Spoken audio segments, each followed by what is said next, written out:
Hey, hey, hey, everybody. Happy Thursday. Welcome to the second episode of Womansplaining Live. I'm Julie Barrett, founder of Conservative Ladies of America, which started in Washington as Conservative Ladies of Washington. Welcome to all of you. Would love for you, if you're watching, to sign in on the comments. Let me know where you're watching from. I assume that most of the viewers today will be joining from my previous home state of Washington. And we are going to talk about a lot of legislation in Washington that is going on right now and will probably have a lot of activity within the next week. And I'm going to be giving you guys an update on the gun bills. This is one that's kind of been quiet this session. There are a lot of anti-gun bills, citizen disarmament legislation, whatever you like to call it. There's quite a bit of those bills, but they have been just kind of keeping a low profile for this session. But I think we're going to see a change soon. So what this whole live stream is for is just to give you guys 20 minutes of kind of rapid fire legislative updates.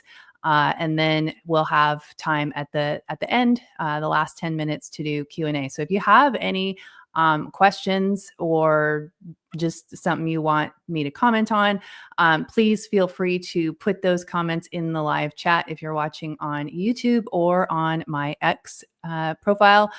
Put those comments there. We have got our leadership team in Washington that is monitoring the chat. So if it's something that they might be able to answer, they'll probably engage with you and answer that. We've got Leslie Williams and Mary Long, and I don't yet see Joy Gersvold, but she will be probably popping in soon. So let's dig in and get started. I'm going to start with a couple of bills here in Florida. Just really quickly, we are going to be starting our 2025 session on March 4th. And so I'm anxious this will be my second session here, but last year I just kind of was trying to sort of observe and see what was going on. And it's definitely a different dynamic in a state like Washington, California, New York. You have Republicans in a minority. And so the Democrats really control everything that goes on in the legislature. Whereas in a red state, you have sort of the conservative Republicans versus the more establishment Republicans. You kind of are dealing with those different factions of Republicans, which presents problems of its own. So kind of learning about that, because being used to just fighting the Democrats on policy has been interesting. This morning, I went through a bill that a Republican here in the Florida House dropped, and this bill is it's House Bill 713. If you're here in Florida, it's House Bill 713. It is an act relating to obesity treatment and diabetes prevention. What this bill will do is the state healthcare, the Medicaid in Florida, would cover obesity treatments like Ozempic. It would also cover surgeries as well. Now, regardless of kind of what you feel about these type of procedures and medications, is this something that taxpayers should be funding? Well, that's not really a conservative policy. And really, I don't want to be paying for other people's choices like that. I don't have a problem with diabetes prevention and treatment, but I don't think, as far as like Ozempic is being used on such a broad scale, that I don't really want to have to take that on. Certainly if there's a health risk for, someone, I think that's different, but I don't think it's a good idea to broadly legislate this and offer this to people who are on state funded healthcare. So it's going to be interesting to see if this goes forward. It is a new a new Republican legislator, and as I mentioned, you kind of have that spectrum of Republicans. So we'll see what happens with this bill moving forward. The other Florida bill I want to tell you about is a good bill, and this is a firearms bill. And what they are doing is they're going to the age for being able to purchase firearms a few years back, I don't know the exact year, but it was raised from 18 to 21. And this bill is going to repeal that and drop the age back down to 18. And it also repeals the need for them to have to take a hunter safety course and certification. So all they would have to do is pass a background check to be able to purchase firearms. So I think that would be a good step in the right direction. It's not very often that you see good bills that strike out previous language that is unconstitutional. So couple of bills that I will be watching. And if you're just curious about what goes on in Florida, or if you're in Florida and you're curious what's going on here. So those are two that I'm keeping an eye on so far. And it'll be interesting to see what kinds of bills drop this session. I'm hoping to see some of the types of bills that would help protect Florida children against the shield laws that we see in other states, particularly the shield law in Washington, which was passed in 2023, which conservative ladies fought really hard against that bill. And so that's been one of my priorities since moving to Florida, is wanting to work with legislators to take measures to protect Florida's children from being trafficked into those blue states that have shield laws. And there are actually 18 states in the country that have passed a shield law since Roe was overturned in 2022. So it's like abortion and transgender trafficking. It's bad. So turning our sights over to Washington now, there's a lot going on in Washington. We are getting to the cutoff point of session, which is kind of the midway of session when things need to be passed out of their chamber of origin. So a lot of bills have passed through their original committee, and then they will go to a fiscal committee, where after they're passed out of the fiscal committee, then they go to a full vote of the floor of the chamber. So whether it's the House or the Senate. And that all needs to happen. I believe it's by next Friday. It's soon. I don't know the exact date. Joy or somebody else, if you know the date, maybe you can drop it in the chat for me. So this is coming up. Water break. So what we're going to see in the next 8 days is a lot of bills that are just kind of sitting dormant right now, waiting to be heard in their fiscal committee. So on the House side, the Appropriations Committee is the fiscal committee, and on the Senate side, it's the Ways and Means Committee. You also have the Finance Committee, and the Transportation Committees are still hearing a lot of bills as well. So want to give you some status updates on bills that we've been watching that are I expect to move in the next week. So on the floor calendar, and that means these bills could be called up for a vote at any time, is House Bill 1262. This basically reorganizes an existing council within the governor's office that's kind of in charge of health disparities and discrimination. It's a DEI kind of council. And basically what they're going to do is they're going to include racism and climate change as health crises. And so this would fall under the scope of this committee, and it really expands the work that they are doing. So another area where Washington taxpayers are paying unnecessarily for just government bloat and garbage programs. So Washington, unlike the rest of the country, well, at least the red states, they're definitely doubling down on the DEI. We've seen a number of bills that kind of have that flavor to them. So 1262 could get a floor vote at any time. The other bill that we have covered quite a bit is House Bill 1321. This is in regards to outside militias, which think of like the National Guard or some kind of federal forces coming in to, deal with immigration or protests, or, think Chaz Chop of 2020 when Mayor Jenny Durkin wouldn't let President Trump come in and help out with that whole Chaz Chop situation. So this would allow Governor Ferguson to say, no, we're not letting anybody come in and help us in our state with immigration or whatever. I think that we're seeing a number of bills that really sort of make you think that Washington is going to try and secede, which I think would be a really hard thing to do. But they've got a number of bills that really seem to make them want to be autonomous from the rest of the country. So 1321, I anticipate a floor vote on that coming up soon. That one will probably have a lot of debate. So they'll probably hold that until, a time, late in the night. They like to hold these for late in the night. So We'll see. But that one should be on your radar. Senate Bill 5632 is, I was telling you about the shield law. This bill expands Washington's shield law from what they passed in 2023. They're kind of just coming back to this saying, oh, we missed a couple things that would add additional protections for providers of protected healthcare services, which is abortion and transgender care. So, so by expanding this, they are adding more protections. This bill is in the Rules Committee, and from the Rules Committee, it could be pulled to the floor for a vote at any time. I anticipate this bill will pass through the session. When Senator Drew Hansen, the sponsor of the bill, was presenting it in committee, he noted numerous times that the bill passed in 2023 with bipartisan support. That's because 2 Republican representatives in the House voted yes on this bill. I forget. I think they're the 26th legislative district out there in Kitsap Pierce area. So he was he was using that in his sales pitch for the new bill. So that one will pass, hopefully not with bipartisan support. All right, you guys want to talk about, oh, I have one more. Senate Bill 5762. I did a video on this the other day. This expands funding for the 988 health crisis line. And this is pushed into the schools.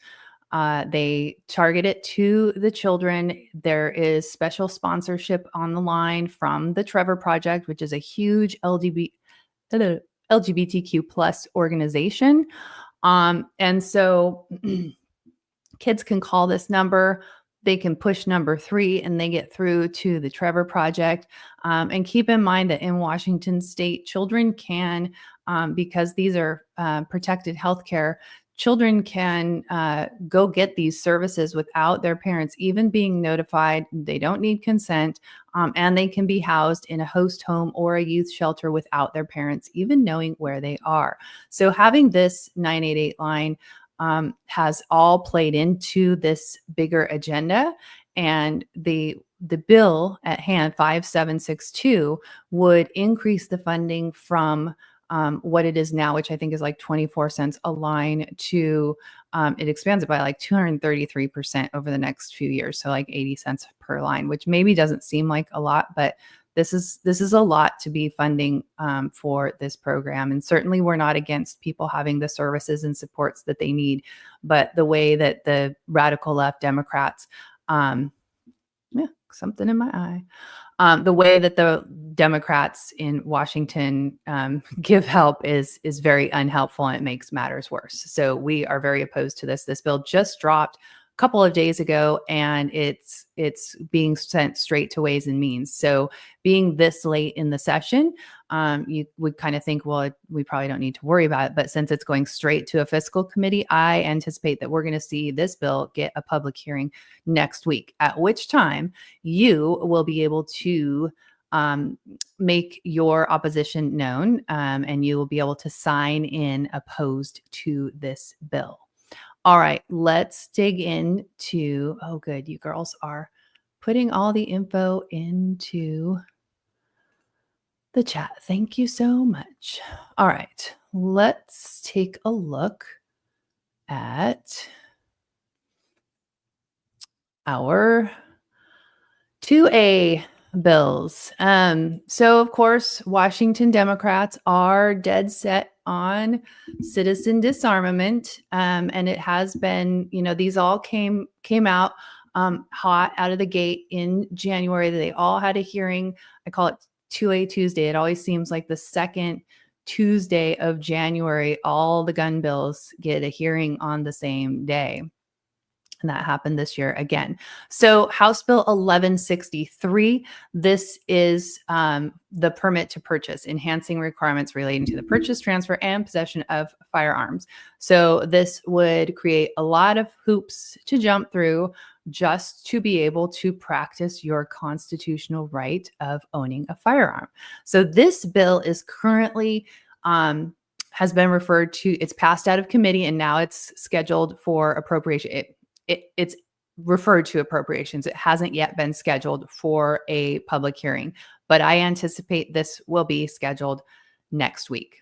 House Bill 1132 it's a quota on your guns and ammo purchases. I think it's like 1,000 rounds of ammo per month and one firearm every 30 days, which you might think, well, that's no big deal. I can live with that. That may be true, but it is a constitutional right. They shouldn't be putting limits on your constitutional rights. And another thing that the Democrats do is they like to chip away at things. So if they come out at 1,000 this year, maybe they come back 2 years from now and bring it down to 500. And they just continually keep chipping away at this number. Maybe you can buy one firearm a month now, and then 2 years from now, it's one every 6 months. Or one a quarter. So they're going to do the same thing with this that they do with every other policy. They're going to chip away at it. So uncertain where if this will pass this year, but it's currently in the Rules Committee, which, as I mentioned just a few minutes ago, these can be pulled from the Rules Committee at any time for a floor vote. And what they like to do with the gun bills is they like to wait till late in the night on a Saturday or Friday and do the floor debate. But in the House, they passed that new policy new rule where they don't even have to let Republicans speak. So we'll see. We'll see what happens with all these floor debates. It's going to be interesting. That's for sure. Okay. House Bill 1152 is establishing secure storage requirements for firearms in vehicles and residents. This is all kinds of red tape and telling you how you have to secure your firearm. And, you kind of wonder, like, it's in your house. How are they going to know? But with Washington, I always see this, like, play this out into a future. At what point will they have access to be able to come into your home and check? And I think that with the permit to purchase and some of these other bills that they have floating around, they are working towards creating a registry. So that, that would tell them who has what and where they live and all that. So I don't think it's far-fetched to think that this is heading in that direction. So also in rules could be pulled to a floor vote at any time. Senate Bill 5099. I think, this is my prediction, I think they will leave this one this year. I have a feeling they won't push this forward this year. They might, because it's a biennium. All of these bills carry over to 2026. Yeah, 26. So this is the big Kill the FFLs 2.0. So last year they passed a Kill the FFL bill, but they pared it down from what they really wanted. So this bill kind of comes back and adds those things in. So it would be a lot of additional requirements for the firearm licensing dealers, and it's a bad bill. It's really, the intention is to put all the FFLs in Washington State out of business, and they're doing quite a good job. So I predict this one won't go forward this year, but it could go forward next year. And it is in the Ways and Means Committee. So if we see this get scheduled for a hearing next week, then I might change my prediction. Because if they schedule it for a hearing next week, I think that is very possible that they might at least move it to the other chamber. And one other gun bill that's not on here is Senate Bill 5098. And that is for firearm sensitive places. So they're adding a bunch of locations to the list of places where you cannot carry a firearm. And I am putting into the chat a link for you to go and sign in con. This is in committee next week in the is it the Transportation Committee? I feel like it's in the Transportation Committee in the Senate. So you can go sign in con on that. We'll also put that out on our week 7 calls to action. But if you want to get a head start on that and sign in con and share that link with all of your freedom loving friends, please do that. So that's kind of where we're at with the gun bills. And I think my prediction on all of these gun bills, because they had the what was it, 1541? Sometimes I transpose the numbers, but I think 1541 is the insurance bill, where you would have to have like a $25,000 certificate of deposit for every firearm you own, or insurance, which I think I've heard a lot that there's no insurance for this for firearms in Washington. So that would mean you'd have your certificate of deposit with the Department of Licensing is who would hold it. And there you have your firearms registry. And I think they got so much backlash from the public on this that they kind of held back. I think they had it scheduled for a hearing and then they pulled it. And so maybe they're just kind of going to hold off on that maybe till next year. Maybe they'll wait until 2027. I don't know. I don't think that one's going to go forward this year. I think they're going to probably put one, maybe two of these bills that will move forward this year, but they've got a really big agenda in other areas. I don't see them putting as much effort into the anti-2A bills as we've seen in the past. So that's my prediction. So we'll see. All right. Someone's at my door. Questions. I'm just going to scroll through the chat here. Oh, had many conversations with Senator McCune. He supported me well in a school board campaign. We love Senator McCune.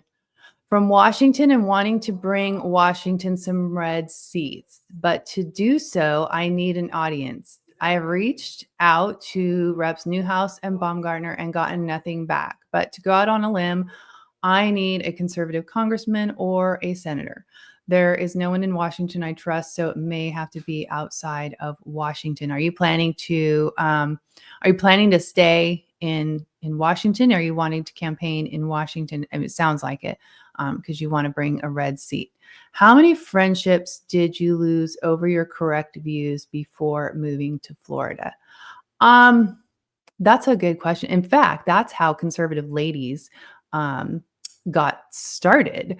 I got kicked out of all of the neighborhood Facebook groups. I was in like the Bothell, Mill Creek, Kirkland, all those neighborhood Facebook groups.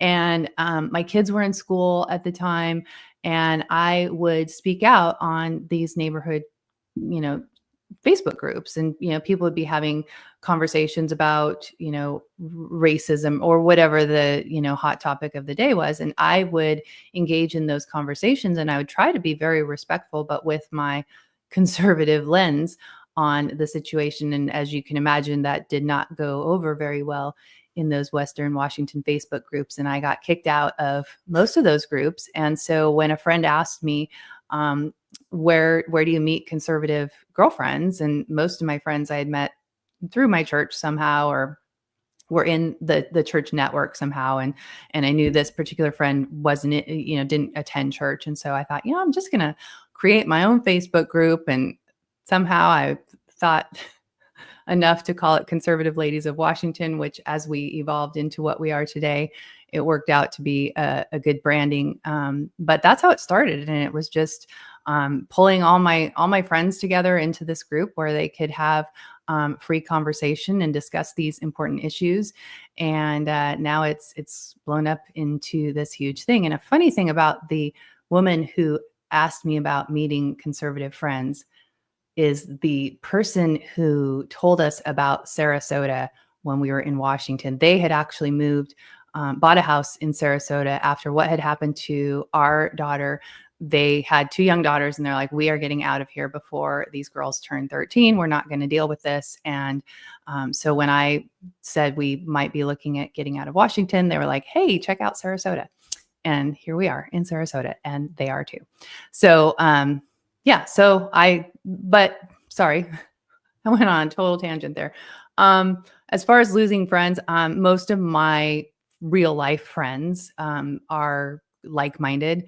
And I guess, you just kind of attract those types of people. I do have one friend who was actually a boss for a time, who is very, I would say, liberal. She's not far off the left cliff, but I value that friendship because it reminds me of how it used to be, where you could have friendships with people that you didn't align with politically and where you had very different cultural values. And so I appreciate that she respects my views and my beliefs and can still be friends with me, because most liberals cannot be friends with conservatives. It does seem to work the other way around, though. Conservatives seem to be just more tolerant in general.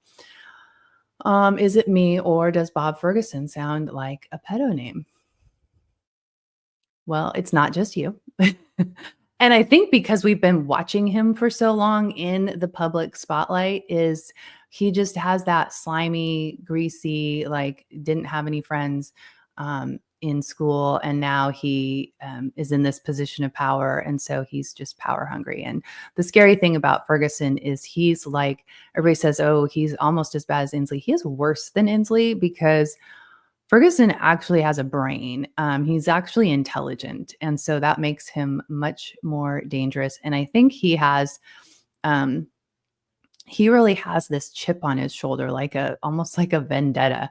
And so that makes him a very dangerous person. And his TDS is so bad. I mean, from the moment, I think even before he was elected, he had a team of people working on an anti-Trump agenda.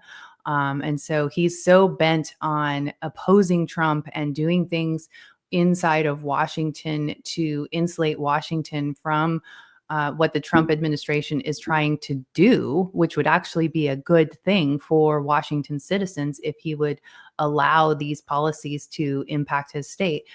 So it's really unfortunate, because I think so many people in Washington, so many of my friends and people that I'm in contact with, were so happy that at least Trump got elected. But then to see Ferguson and Nick Brown and all these people working so hard to insulate Washington from it is really sad. So it's going to be interesting, though, to see how some of these federal things impact Washington. If you've been watching I find this on X, but I've seen a few different posts now from ICE Seattle, where they are rounding up these illegal aliens who have been who are criminals. Like, they have a huge record, and they're rounding them up and taking them out. And I haven't seen any pushback on those from the Ferguson administration. I don't know if you guys have, but anyway, it is interesting to watch. And if you are in Washington, I strongly encourage you to engage in the process, at least make your voice heard. I always think that even though they're going to do what they're going to do, regardless of what you do, what I do, however loud we yell, I want to frustrate the process from them. I want them to have to hear from me, or I did. I want them to hear from you. And that's why I keep speaking out for Washington, because I have a chip on my shoulder. I have a chip on my shoulder about what these people did to my family. And I want to frustrate the process as much as I can. I want you guys to speak out. I don't want this to be easy for them. I don't want it to be easy for them to push through all of these bad, evil policies in the dark of night, with no citizens even knowing what's going on. So that's why I speak up. That's why our team speaks up. And we are actually doing a Meet the Team live stream on Sunday at 2 p.m. Pacific, 5 p.m. Eastern, where you're going to get to hear from the other 4 gals that are on our team. All of us are just citizens who care an awful lot, and we don't have any special degrees or training in this stuff. We have just immersed ourselves into these policies and trying to make sense of it all. And so then we just share that with you. And hopefully it makes a difference. Every time somebody takes an action, it's making a difference. So please, even though you feel like the needle isn't moving, it is helping. And every time another citizen wakes up, it's helping. So thanks so much for joining us. This has been hopefully good for you. It's fun for me. It's good to see you guys all in the chat. This video will be available for replay on YouTube. So please do share it, because this is a good timely update for Washington as far as the week ahead. And please plan to join us on YouTube on Sunday at 2 p.m. Pacific, 5 p.m. Eastern. And we'll be back next week on Thursday at 2 p.m., 5 p.m. And we'll be doing this again. So as you go through the week, if you have questions, bring them to the live chat, or you can email me, Julie at conservativeladiesofwa.com. Thanks for watching. Thanks for taking action. And thanks for engaging on the video. It was great to be with you guys today. And I'll see you next week.